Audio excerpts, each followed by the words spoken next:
স্বীকৃতি আত্ম অহংকারের এক বড় অংশ। বাবা যদি কোনো এক সন্তানকে অন্য সন্তানদের সামনে প্রশংসা করে বলেন, আমি তোমাকে ভালোবাসি, আমি তোমাকে নিয়ে গর্বিত, তখন অন্য সন্তানদের কি হয়? সে রাগে গজরাতে থাকে। বাবা যদি এক সন্তানকে বলেন, আমার গাড়িটা পরিষ্কার করে দাও, তুমি এটা ভালো পারো, অন্য সন্তান হয়তো গাড়ি পরিষ্কার করতে চায় না, বরং সে টিভি দেখতেই পছন্দ করে, কিন্তু তারপরও সে অসন্তুষ্ট, কারণ বাবা আমাকে কেন বলল না? আমার কি সামান্য একটা গাড়ি পরিষ্কার করার মতো যোগ্যতা নেই? তিনি বললে আমি হয়তো বলতাম আমি বরং ভিডিও গেমই খেলবো, কিন্তু ঘটনা হলো তিনি আমাকে সামান্য জিজ্ঞেসও করলেন না। এটা তো আমার মনে আঘাত দিচ্ছে। বুঝতে পারছেন? এখানে স্বীকৃতি পাওয়ার তীব্র বাসনা কাজ করেছে। আপাত দৃষ্টিতে আমরা দেখছি ইবলিস নিজেকে বড় বলে প্রচুর স্বীকৃতি চাইতো। কার কাছ থেকে? আল্লাহ আজ্জা ওয়া জাল্লার কাছ থেকে। যদিও এর সাথে দায় দায়িত্ব পালনের ব্যাপার জড়িত, এটা কোনো পুরস্কার বিতরণের অনুষ্ঠান নয়। সে পৃথিবীতে রাজত্ব পাবে বা যা চায় তাই পাবে।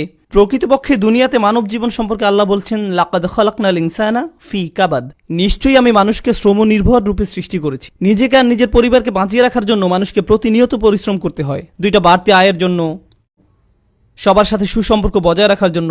এসব সহজ কাজ না। তারপরও আদমকে যে স্বীকৃতি দেওয়া হয়েছে তা ইবলিস সহ্য করতে পারেনি। অন্য থেকে বড় বলে স্বীকৃতির তীব্র তৃষ্ণা মানুষকে শয়তানে পরিণত করতে পারে। ঘটনা প্রসঙ্গে উল্লেখ্য যে এটা সেই একই স্বীকৃতির তৃষ্ণা যার ফলে মানব ইতিহাসের প্রথম হত্যাকাণ্ড হাবিল এবং কাবিলের মাঝে সংঘটিত হয়, সূরা আরাফে বর্ণনা করা হয়েছে। আর এই প্রথম হত্যাকাণ্ড টাকার জন্য হয়নি, এটা সম্পত্তির জন্য হয়নি, বা এরকম কোনো কারণে নয়। সূরা আরাফে বর্ণনা করা হয়েছে এটা ঘটেছে তখন একজনের কোরবানি গৃহীত হয়েছিল এবং অপরজনেরটা গৃহীত হয়নি। একজনেরটা স্বীকৃতি পেয়েছিল, অন্যজনেরটা পায়নি। লক্ষ্য করুন, সেই একই হিংসা এখানে কাজ করেছিল। কোন কারণ হযরত ইউসুফ আলাইহিসসালামের ভাইদের মারাত্মক প্রতিহিংসা পরায়ণ করে তুলেছিল যে তারা তাকে কুয়ায় নিক্ষেপ করেছিল? তারা তো তাকে প্রায় খুনই করে ফেলেছিল। সেখানে তো সাপ বিচ্ছু থাকার কথা, সেটা ছিল ভীষণ দুর্গম কোনো প্রান্তরে নির্জন একটা গর্ত।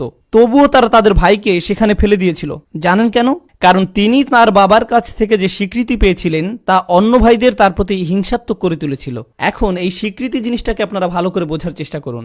যখন আমরা আত্মমর্যাদা সম্পর্কে চিন্তা করি তখন আত্মমর্যাদাকে অর্থবিত্ত, প্রতিপত্তি, ক্ষমতা ইত্যাদির সাথে যুক্ত করি। আমি বলি কি, এই সব বিষয় মানুষের স্বীকৃতি পাওয়ার আকাঙ্ক্ষার কাছে খুবই তুচ্ছ ব্যাপার। শয়তান আপনার ভিতর প্রশংসা পাওয়ার, স্বীকৃতি পাওয়ার, দৃষ্টি আকর্ষণ করার তীব্র একটা আকাঙ্ক্ষার বীজ বপন করে। আপনি অনেক লোক পাবেন এমনকি ইসলামের নামে, এবং এটাই সবচেয়ে আতঙ্কজনক ব্যাপার, এমন মানুষ যারা মসজিদের জন্য কাজ করেন। আর মসজিদের জন্য কাজ করা কোনো আরামের কাজ নয়। জোনিং এর জন্য আবেদন করা, পার্কিং লট মেরামত করা, কন্ট্রাক্টরদের সাথে কথা বলা, অজুর জায়গা রক্ষণাবেক্ষণ করা, আর অনেক কিছু। এগুলো কোনো মজার কাজ নয়। কিন্তু এমন লোক আছে যারা চাকরি থেকে সময় বের করে পরিবারকে পিছনে ফেলে রেখে মসজিদের বোর্ড মেম্বার হন, ভলান্টিয়ার হন, কিংবা টাকা খরচ করবেন এজন্য শুরা মিটিংয়ের পর শুরা মিটিং, শুরা মিটিংয়ের পর শুরা মিটিং করে যান। কি কি উদ্যোগ নেওয়া যায়, কোন কোন জায়গায় মেরামত করতে হবে। এদের মধ্যে এমন কাউকে পাবেন যে বিত্তশীল, তার ভিতর এই শক্ত মনোভাব কাজ করে যে আমাকে মসজিদের প্রেসিডেন্ট হতেই হবে। আরে ভাই, আপনি তো হয়তো ইতিমধ্যে আপনার ডিপার্টমেন্টের প্রধান, অথবা ডাক্তার যার পিছনে নার্সরা আদেশের অপেক্ষায় থাকে। এই অবস্থা যে কারো ব্যাপারেই হতে পারে।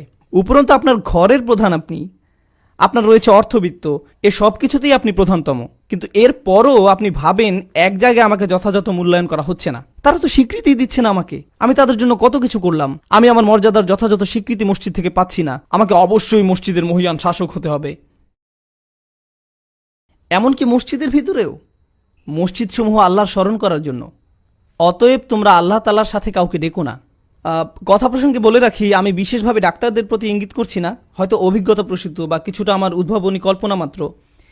এই অবস্থা যে কারো ব্যাপারেই হতে পারে। এমনকি হয়তো কারো কোনো পেশাই নেই, কিন্তু সে যখন মসজিদে আসে তখন স্বীকৃতি, ভোটাভুটি, নির্বাচন ইত্যাদি ব্যাপারগুলো নিয়ে ভীষণ উত্তেজিত হয়ে ওঠে। কিন্তু কেন? এ তো যেমন রিপাবলিকান বনাম ডেমোক্রেটদের মতো অবস্থা, তাও আবার মসজিদের ভিতর। কিন্তু কেন? আপনি কি জিতছেন? এই যে আপনার মাথার ভিতরে গেঁথে আছে যে মানুষেরা আপনাকে আপনার অবদান দেখে সম্মান দিবে, এটাই তো আসলে ইস্তেকবার। অন্য সবার থেকে বড় হতে চাওয়া, অন্য সবার চোখে বড় হতে চাওয়া, সবার বিবেচনায় বড় হতে চাওয়া, সমস্ত কৃতিত্ব নিজের দিকে টেনে নেয়া।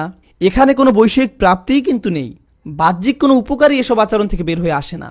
এটা কিন্তু একটা রোগ। তা যেমন আপনার বৈষয়িক জীবনকে ক্ষতিগ্রস্ত করে, তেমনি মানবতার প্রত্যেকটা ক্ষেত্রেই এই অহংকার ক্ষতির কারণ হয়ে দাঁড়ায়। মানুষের প্রত্যেকটা সম্পর্ককেই এটা ক্ষতিগ্রস্ত করে। অহংকার যেমন পারিবারিক সম্পর্ককে ক্ষতিগ্রস্ত করে। পরিবারের ভিতরে এমনও স্বামী থাকতে পারেন যিনি সারাক্ষণ তার অবদানের স্বীকৃতি খুঁজছেন, তিনি সারাক্ষণ রাগ ঝেড়েই যাচ্ছেন, আমি তোমাদের জন্য এত কিছু করলাম আর তোমরা আমার কোনো মর্যাদাই দিলে না, সর্বশেষ কখন তোমরা আমাকে ধন্যবাদ দিয়েছিলে। তিনি যেন সারাক্ষণ স্বীকৃতির জন্য উত্তেজিত, তিনি যেন নিজের সামান্য এক ঘরের অ্যাপার্টমেন্টের মধ্যেই একজন ফেরাউন। শুধু ফেরাউনের মতো আয়না রব্বুকুমুল্লাহ আলা, আমি তোমাদের একমাত্র পালনকর্তা এমন ঘোষণা দিয়েই বাকি আছে। আপনি হয়তো এক ডিপার্টমেন্টে কাজ করেন, সেখানে মাত্র 5-6 জন একত্রে কাজ করে। আমি নিশ্চিত এমনও সামান্য কাজ আছে যা হয়তো আপনি খুব ঠেকে না গেলে করবেনই না। যেমন পরিচ্ছন্নতা ডিপার্টমেন্টের ট্রাকে একজন সামনে ড্রাইভ করেন, অন্যজন পিছনে ঝুলে থাকেন যিনি আবর্জনা কুড়িয়ে ট্রাকে ভরেন। অন্যদিকে যিনি সামনে আছেন তিনি অহংকারে ভাবছেন, ও হ্যাঁ আমি তো ড্রাইভার। আরে এই ছোট্ট জগতেই তো তিনি একজন ফেরাউন। তিনি ইস্তেকবারে আক্রান্ত হয়েছেন, কারণ তিনি বিরাট কিছু একটা হয়ে গেছেন বলে নিজেকে স্বীকৃতি দিচ্ছেন। এই ইগো বা আত্মহমিকার প্রতিযোগিতা আপনার অফিসের ভিতর, আপনার ডিপার্টমেন্টের ভিতর, আপনার টিমের ভিতর, বিভিন্ন টিমের ভিতর, এমনকি এটা বিভিন্ন ব্যবসা প্রতিষ্ঠান সমূহের ভিতর ছড়িয়ে পড়ে। অন্যদিকে এই আত্মহমিকার প্রতিযোগিতা পরিবারের ভিতরে, এমনকি আপন ভাই বোনদের ভিতরেও কাজ করে। বাস্তবতা হলো ভাই বোনদের ভিতর আত্মহমিকার প্রতিযোগিতা সবচেয়ে মারাত্মক ধরনের আত্মহমিকার সংঘাত। এজন্যই মানব ইতিহাসের সবচেয়ে বড় পতন হযরত আদম আলাহিসাল্লামের বেহেশতে নিষিদ্ধ ফল খাওয়ার পাপ করার পরে দ্বিতীয় যে বড় পাপ ইতিহাসে ঘটেছে তা হলো আপন সহোদরদের ভিতরে সংঘাত, হাবিল এবং কাবিল। এটাই মানব ইতিহাসের দ্বিতীয় পাপ আর সর্বপ্রথম হত্যা। আর এর মূল কারণই হলো পারস্পরিক হিংসা। কোনো এক সন্তান ভাবে অন্যজনের উপর বাবার সমস্ত আগ্রহ চলে গেছে, অন্যজনকে বাবাকে আমার থেকে বেশি ভালোবাসে, এজন্যই সে বেশি লম্বা, অথবা সে বেশি ভালো স্কুলে যায়, অথবা ভালো গ্রেড পায়। এবং দুঃখজনকভাবে আমরা পিতামাতারা সন্তানদের এই পরিস্থিতিতে কোনো সাহায্য তো করছিই না, বরং একজনের 100 পাওয়াকে অন্য সব সন্তানদের গালে শক্ত চপটাঘাতের মতো করে কালিমা লেপন করি।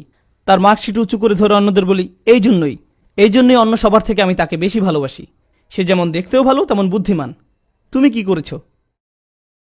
বন্ধুরা, সে অন্য ছোট বাচ্চা ছেলে বা মেয়েটা যে ক্রমাগত রাগে গজরাচ্ছে, অন্য ভাই বা বোনের সামান্যতম চিন্তাও তার অন্তর্জ্বালা করে, অনেক অন্তর্জ্বালা করে, চিন্তাও তার অন্তর্জ্বালা করে। আর আপনি অবাক হন কেন তারা এত হিংস্রভাবে মারামারি করছে। সে তার ভাইয়ের খেলনা নিয়েই ভেঙে ফেলে, খেলে না, ধরেই দুমড়ে মুচড়ে ভেঙে চুপ করে বসে থাকে। বাবা মা দৌড়ে এসে ধমক দিয়ে যখন জিজ্ঞেস করেন কেন তুমি এমনটা করলে, তখন সে ফোপাতে থাকে, তুমি তাকে বেশি ভালোবাসো, তুমি এমনকি তার খেলনাকেও আমার চেয়ে বেশি ভালোবাসো। দেখুন, ছোটবেলা থেকেই এটা মানুষের ভিতরে কিভাবে কাজ করে। একেই বলে ইস্তেকবার বা বরত্ববোধ। শয়তানের এটা ছিল, তাই সে মানুষের ভিতরেও তার অনুপ্রবেশ করাতে চায়। এটাই তাকে ধ্বংস করেছে। তাই সে নিশ্চিত করতে চায় যে প্রত্যেকটা মানুষের ভিতরেই তা কাজ করুক।